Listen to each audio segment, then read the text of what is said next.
Good evening, everyone. So, our topic for today is all about gender and work. So,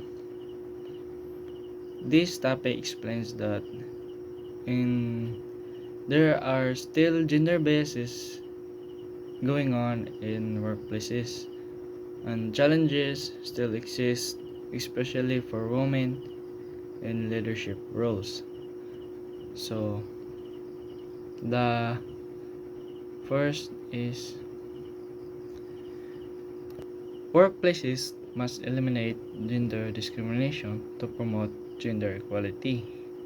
In business, gender equality is the equal treatment and access of your female and male employees to opportunities and company resources. This includes employers providing equal opportunities and consideration for promotions, pay raises, desirable, preferred, preferred jobs, advancement, and inclusion in decision making. So, in the workplaces, dapat i-eliminate ang gender discrimination to promote gender equality. So, if gender equality means that business means that treating males and female employees equally, ensuring both have the same opportunities and access to company resources, is that male and female have equal opportunities for promotions, pay raises, and desirable roles. So, makakuha po sila fair consideration for advancement in decision-making processes regardless sa ilang gender. So, eliminating gender discrimination makasigurado that nga tanang employees no matter sa iyang gender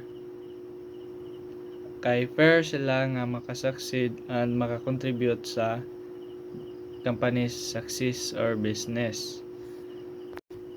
This means that any unfair treatment based sa ilang gender kay prohibited, which is kanang there is no discrimination, which is illegal in the work inside your workplace.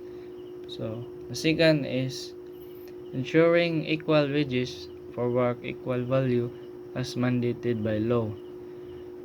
So by law, men and women doing the same job should receive the same pay so that para equal sila o walay gender biased or discrimination.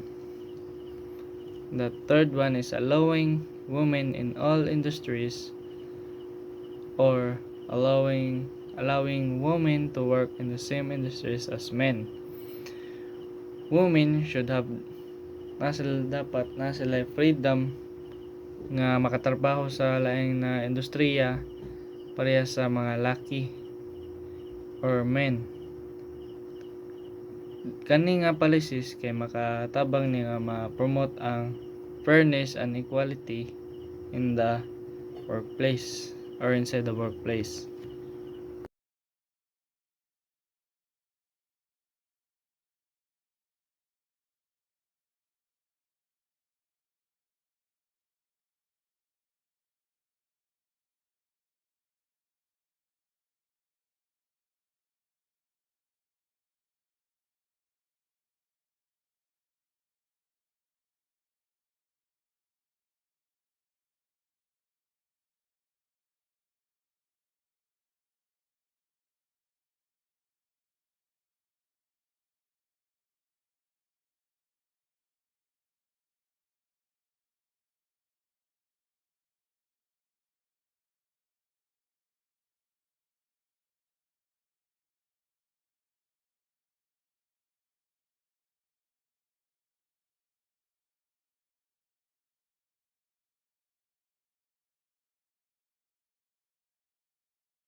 We should eliminate gender basis and gender discrimination inside the workplace because it's unfair to everyone working at the company.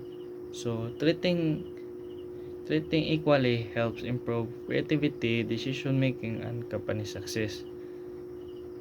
So if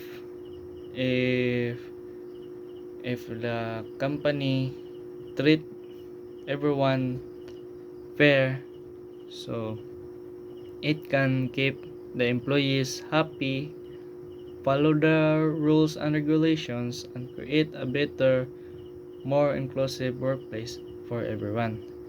That's all. Thank you.